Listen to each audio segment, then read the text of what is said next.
This is Heavy Conversation with Bruce and Jody, a podcast where we talk about being a big guy in today's world. I'm Bruce. And I'm Jody. Here we go. All right, here we go. All right, here we go.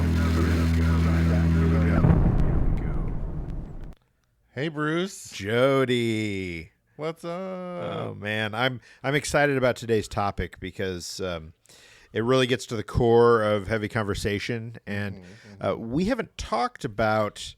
I don't feel like we've talked about big and tall stuff, like really dug into the industry recently. Yeah. So It's kind of it just kind of depends on what's been going on in the world, and this one kind of popped up and was kind of interesting to read about. And so every season there's some kind of fashion week thing. Well, men's fashion week takes place in Milan and Paris for their spring summer 25 collections. And you've all been watching all the runways, right? Yes, I'm sure you've seen that. Yeah. So Vogue Business actually did the hard work of putting together a report on the menswear size inclusivity of these fashion shows. And folks, it ain't pretty. No. Or it's not good. Yeah. So it's I guess if you put it that way, yes. Very pretty, not good. Some are pretty. Yeah. Yes. So it's probably not surprising considering when you think about extended size clothing and plus size clothing, big and tall, whatever you want to call it, there's not a lot of representation in general. Yeah. Yet there are a lot of people that need to be represented. It's like the majority of the population is plus size, but the percentage of people that are plus size in these shows is not anywhere near where it should be. Right. And so this article on Vogue Business, actual real legit journalists went through, did their jobs. They looked into this, not just saying, hey, we're watching these shows and there aren't, they really did the work. And so they say they specifically reached out they contacted each brand to verify their findings. Yep. And, the brands were given a certain amount of time to respond. And they say that out of 3,099 looks across Milan and Paris, 98.5% were straight sized, which is under an EU 48. Now, you looked up the sizing, I think right? it was a 30. That's a 38. Okay, so a European 48 is a 38. What was it we were looking at earlier that was like a 41? Was that like a double X? That was the triple X chest. Triple X because it was a chest. Okay, 114 centimeters. So. Okay, right. And so that was a triple X. So for scale, I'm a 53 chest. So I'm like at least a 54. So and now I normally measure my belly instead of my chest. That measurement because I'm like, well, it needs to go around here. That's a good trick. My chest isn't as big. So right. Measure the big part. So, So, I mean, we wouldn't even. They don't even make anything in our sizes. Yeah. So it's kind of tricky. There's a lot we could say around this as far as looking at what are they considering plus size? What is plus size really? Well, that was quite the eye opener, and just the way that they were like, oh, straight size. What they can. I don't know who is considering this plus size, but the plus size that they were counting is only an XL. So they sort of, what was it, EU 56 plus? Yes. So anything above a 56. Right. So they're saying 98.5% were straight size, which is under a EU 48, a European 48, which is up from 98.3% last season. Says 1.3% of the models were mid-size, which is a European 48 to 54, which is down 1.5% from last season. And then plus size, like you just said, is a 56 plus or over XL, made up 0.2% of the looks. So it's the same as the year before. Just 3 out of these 65 brands included at least one plus size model, compared to 2 out of 66 last season. Now, 2 seasons ago, 6 shows out of 72, so that about 8.3% featured at least one plus size model. So the industry seems to be going backwards. It's shrinking, and representation is going away. Yeah, I do feel like it's not in the news anywhere anymore. It's not like because like we haven't really talked about it either. It hasn't been top of mind. I think there's a lot of stuff going on in everyone's lives, but Yes, it still would be nice when I have some money to be like, hey, I want to splurge on a thing, on an outfit or something, and yeah. be able to see something cool and fun. And I feel like men's plus size clothing, the industry has taken a hit since the pandemic. So many things closed. We were seeing growth before that. oh yeah. And seeing more brands showing up all the time. It has slowed down. Big brands are a lot more hesitant to dip their toe in something that they're not sure about, especially when they still don't really know how to market it. Yeah. There's still a lot of uncertainty with it. Right. And I mean, I get it. It's hard, even harder now to make some money. People aren't spending. Sure. People, You got to focus on your core. Yeah. Yeah. And so that makes it tricky. And when it comes to luxury fashion, I mean, there haven't been many options for big and tall guys. I mean, I'm sure there's custom made options out there, but that's not, very attainable. I mean, luxury fashion, the amount of people buying that as compared to somebody going to Old Navy, very different, very different. But if the options are there, people will buy that. And there is a customer base for it. Yeah. But it's just not being catered to. So here we are. Yeah. Again. So yeah, it's not that surprising. We did watch one of the fashion shows, and we saw the one that was supposedly had the most representation. Representation, and we played it and watched, and we were like, okay, is it that person? Is it that? Yeah. It was very. Once the person rounded the corner, it was very obvious who it was. You could tell. Yeah. You're like, oh, okay, there's the quote unquote plus size person. Sure. Because I mean, when you're watching runway shows, they're all very slim, and but even this guy, he wasn't very big, but he definitely, you could tell that he was the plus size person. He definitely was. I was like, well, maybe that guy is Right. considered plus size because he's not just skin and bones. Right. But then, Then the actual model came out soon after that, and you could tell for sure. Yeah, it's really interesting. I don't know.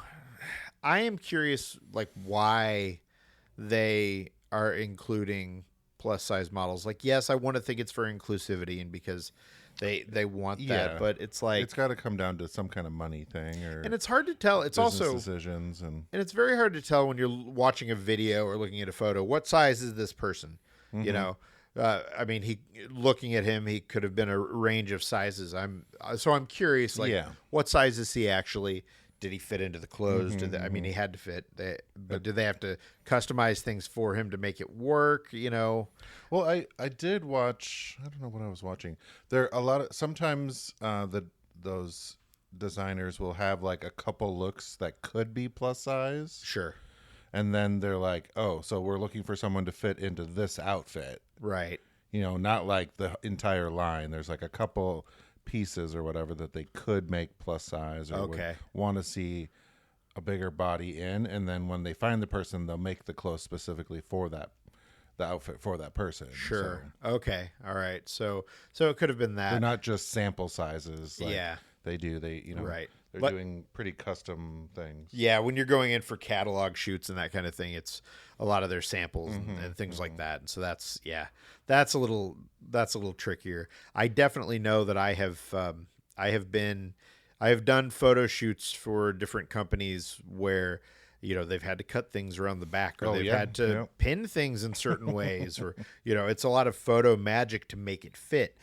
In those cases, they do have the sizes. They just didn't have the correct size for me on hand. Or I mean, a reality of buying any kind of clothes is that you're unless it's custom made to you and you're measured, things are not going to fit perfectly every single time. Yeah. So things have to be altered. And you know, when you're doing a photo shoot like that, it's nice They because just you've got a team there doing it who does it pin on the and fly. cut it open and do whatever. Yeah, Right. It was funny after. I don't even know. I think it might have been after you had said that, and I was still working at DXL.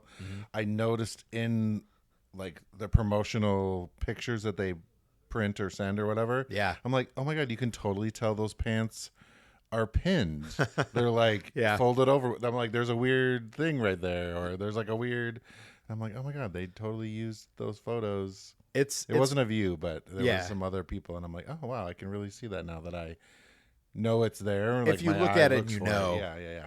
It's funny, you know, there are so many little tricks that they kind of employ, you know, across the board. Oh, yeah. And this is not just for plus size, but I do think plus size they have to be a lot more creative. You know, they're using those like the binder clips that you use for paper to, you know, just all these different things, and they have all these tools that they use to make that stuff work. So 'Cause they want it to look fitted, or They they do. want it to look just they do, and you know, it's not deception because you can make your clothes look like that if you get them altered. Oh yeah, You know, and Absolutely. in some cases, I mean, everybody's bought clothes where they actually fit you well. You put it on, it fits great. You're like, this is wonderful. yeah. But you know, Other times it's like, oh, if I could just raise the sleeve or Right. take it in a little bit here, or yeah. But these companies are spending tens or hundreds of thousands of dollars to do these photo shoots, and they want it to be perfect. And so they have these teams. I mean, DXL, for example, I think every shoot that I did with them, almost every shoot I did with them, they had like an RV that you'd pull up in. At least one RV, you'd go in there, and the models would go in, and they'd have the stylists and the like tailors in the back, kind of getting the clothes ready, making sure everything's good. You'd try it on. They'd look at you, figure out what they needed to do, if they needed to alter something, and they were doing all that stuff on the fly. If they couldn't alter it, they'd pin it. You know, and so I'm sure that there's something similar for these, you know, runway kind of models. But we look at that and we see this plus size representation, and we see that that's there and that's good. But then if you go to actually try to buy the clothes, nothing fits you. And I'm definitely not the target market for most of this kind of stuff. But I look and I do find things, and I mean, the thing that stinks about it is that if you did find something you really liked, it wouldn't fit you. Yeah. So I know there was that crushed. I already forgot what it was called. yeah. And I was like, oh, that's kind of interesting. And then we went and looked at it. I was like, oh, the 3X is even still too small for me. So Right. I mean, darn, I can't spend $700 on it. $700 on something that I don't need. Yeah. But it was like, oh, that's kind of cool. And then I'm like, oh, Yeah. they got me excited when they had 3X on the size thing. And then, as I always do, I I know. go straight to the size chart Totally. Yeah. and go to the measurements. You can never trust the XL, XXL, 3XL. You can never trust that. Yeah. Yeah. So, beer time, break time. Sure. I did already open mine and have a few things, but yeah, go ahead. All What right. do you got there? So it's summer. We just got through a heat wave, and there are a few beers that are better than Leinenkugel's Summer Shandy for this time of year. This beer it's a Weiss beer. I'm Natural sorry, a what? Weiss. Weiss. I was Yes. like, a wife? A wife beer. It's a Weiss beer, and it is. It has a natural lemonade flavor. This is a good, easy drinking beer for Those summer. are amazing. So yes. Leinenkugel.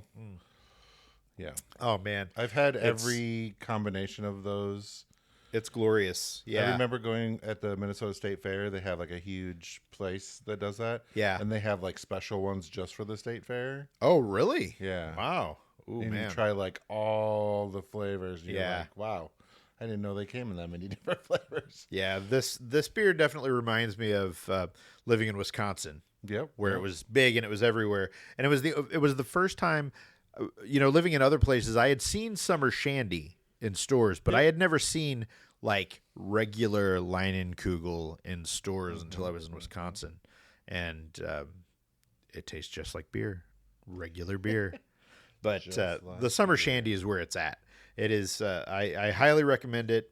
It's very tasty and perfect for this burning, sweltering heat. Right. Yeah, it's not horrible now, but it was No, we got in the hundreds. hundred something, but Yeah, yeah. And I know, if you're listening to this from like, I don't know, El Paso, you're like, boo hoo. But yeah, well, up here, we just don't get that often. And I mean, it was hot, but everybody made it through. I think. I don't know. I haven't read the news. I haven't been paying that close attention. But I made it through. Yes, so. we're here. We're recording. Yes, So. and I am doing. I don't remember which one I did before. The Best Day Brewing non-alcoholic beer. It's the Hazy IPA. Yes. Born in Northern California. So, best day yet. It's good. Nice. Shout out to Best Day for great non-alcoholic beers, and they have a lot of good varieties. It has been really interesting to see. These different brands pop up that are really getting it. They get very, very close to what actual beer tastes like. I mean, you'd know because you're not getting buzzed, but like for like one beer, you're like, oh yeah, this is great. Totally. Yeah. They're good. It works out. Hazy IPAs are my go-to, and I think they're good in summertime. So yeah. So there you go. Cheers to Lineys and Hazies, and that's right. Yep. Summer Shanties. Yep. We've got our Untapped beer list on untapped.com, and in the show notes, you'll see it. So you can check it out there and, find the beers that you like. Try something new. We've tried so many beers over the years that you can look at that and see. Don't know how to spell that. Leinenkugel. Yes. Leinenkugel. Can't even say it now. Leinenkugel. It's a tricky one to spell. Summer Shandy. It's their flagship beer. Speaking of years and years, we didn't really address this last month, but our anniversary of Heavy Conversation has come and gone. Woo! We're a year older now. Oh. Yeah. 2018? Yeah? Sounds about right. Yeah. So, yes. I mean, 2018, it feels like decades ago when we were young. Wee lads. Yeah. Wee lads. Now look at us. What time has wrought. Ugh. Yeah. Yeah. So, happy anniversary to us. Yes. Yeah. Cheers. Cheers. There we go. Yeah. Cheers. 200. Oh my! I don't even know anymore. 50, 60-ish episodes. Can't even keep track. Yeah, a lot of episodes. We've covered so much. We've talked about so much. We've done so many interesting things. We need to take the show on the road. I would like to go somewhere and do a live show. I think that would be fun. Okay. Yeah. Where are we going? I don't know. I mean, I don't know. I mean, easy thing would be to do it here in Portland somewhere. Yeah. But it would be cool to. Is there an event that we should go to, everyone? That we should do a live show at? Ooh, yeah, that would be cool. I mean, I guess we did a live show last year at the. Oh yeah, we did at the Chub Hub thing. The Chub Hub PDX event. And and it was also sweltering hot, but we were it was a undercover nasty day. Yeah, but it'd be fun to get out and do something again. I've got a hankering for that. So yeah, I'm sure we can make something happen. Right. So find a place, a brewery, or a thing, and do something fun. Hang out. Yeah. So back to Fashion Week. One of the things in the article that stands out to me, there are a couple things. I'll start with the slightly smaller one. It is a lot of these brands that have plus size models walking are pulling people off the street, so apparently it's. Creates barriers for agency-signed models whose agents won't let them walk for as little as €50, because models say the agency would take 20%. Um, yeah, so it's easy for the brands to be able to pull somebody in and kind of go. I think that's probably a discussion for another episode. Yeah. The what that comes down to is that there are plus size models out there, whether they are off the street or signed. There are options. Yeah, there's plenty of them that have agencies and Right.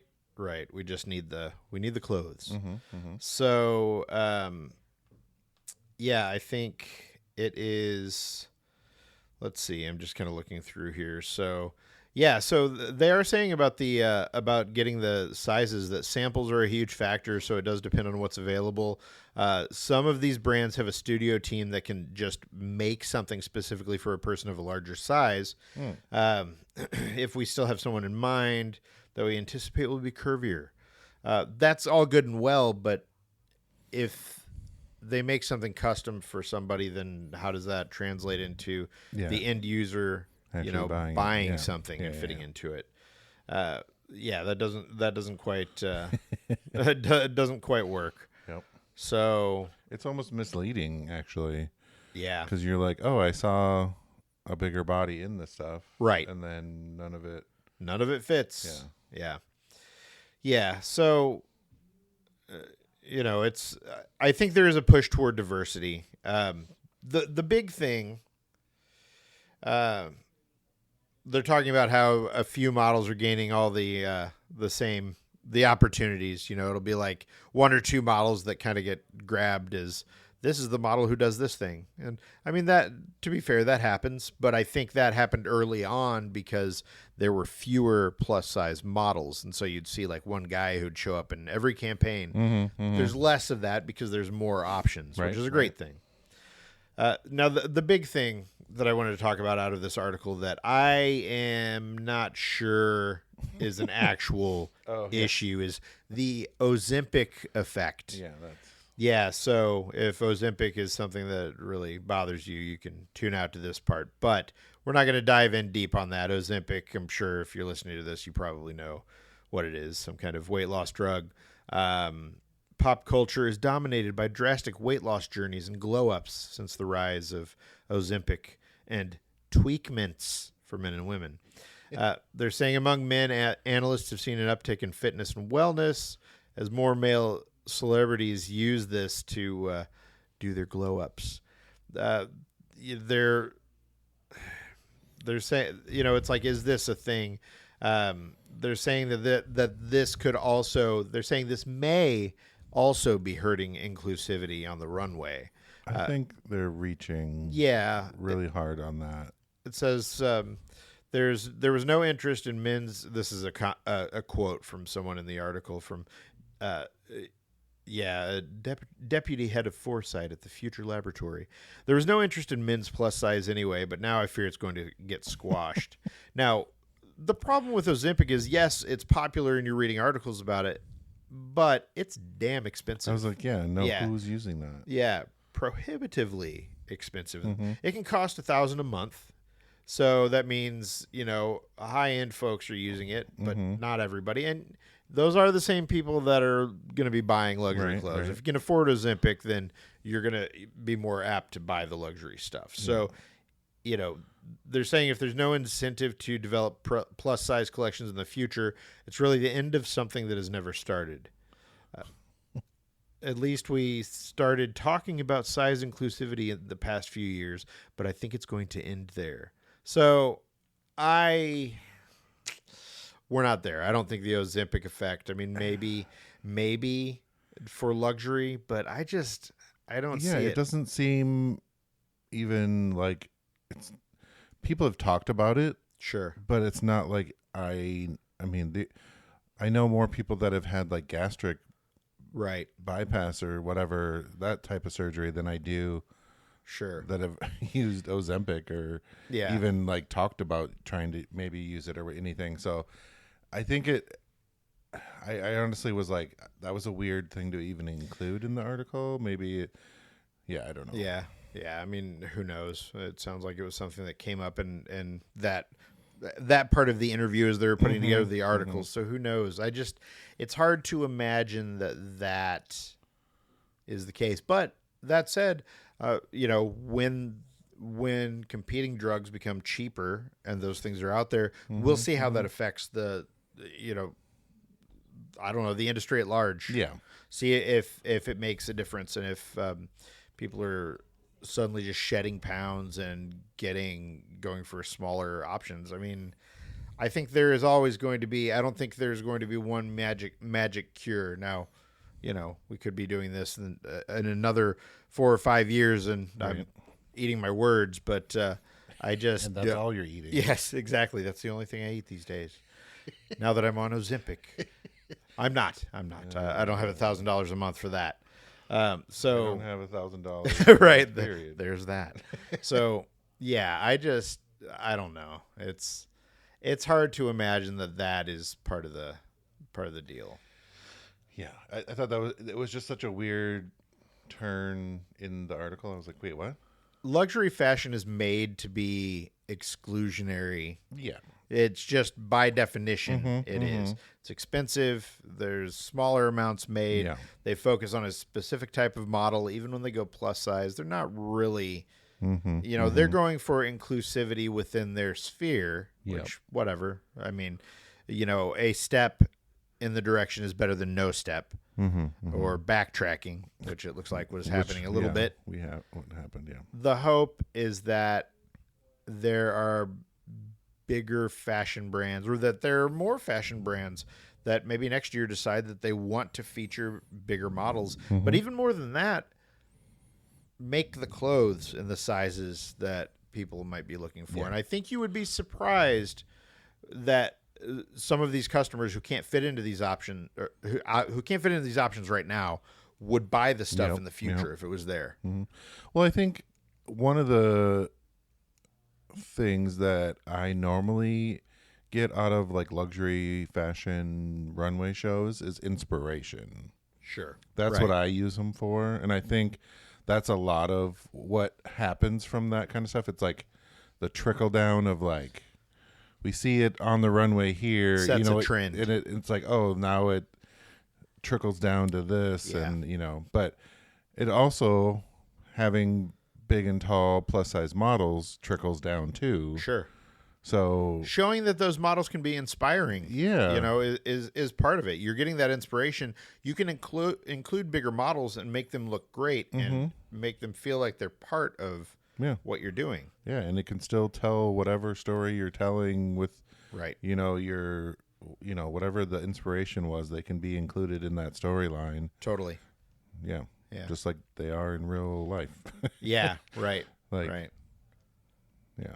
It's a weird time for men's plus size. It just feels like it doesn't feel. It feels like everything's kind of in a holding pattern still, which is interesting. I think, like you said, there's so many other things going on. Yeah, I mean, there's everything's so super. Inflation has made basics really expensive, so people aren't spending that much on extra things. So I think brands were having a tough time figuring out what it is that people do want to buy. Sure.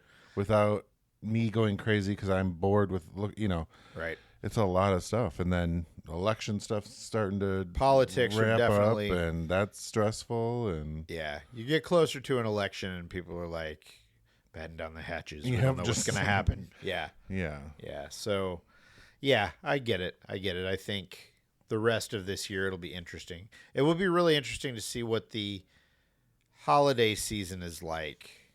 Fall and holiday, because by the time we get to holiday, election is going to be done. Well, knock on wood. I take that back. We don't know. We don't know where we're going to be, but it's going to be a roller coaster. So I don't know. This luxury thing, I think it's something that we will have to come back to, revisit it, see how things Keep go. an eye on things and see what's happening. Yeah, I think it's start a trending thing on Twitter. Yep. Where's the plus? Yes, exactly. And it's awesome that it's awesome to see that that Vogue Business did this. So Lucy McGuire and Malia, I'm so bad at Thanks, pronouncing Malia. things. Yes, Lucy Malia. Yeah, check it out. It's Vogue Business. We'll include a link to it so you can check it out and see. Yeah. It's an interesting article, and hopefully we see some positive change moving forward. So, well, cheers again to our delayed anniversary Yes. of the podcast. Thanks everyone for listening. We're still around. we are. Not on a regular schedule as you have Yeah, seen, we're working on it. but we're here. Yeah, We're making it happen. we are. All right. Thanks, Bruce. Thanks, Jody. Bye, everyone. Bye-bye. Thanks for listening to Heavy Conversation. Be sure to like and subscribe on iTunes or wherever you get your Podcasts.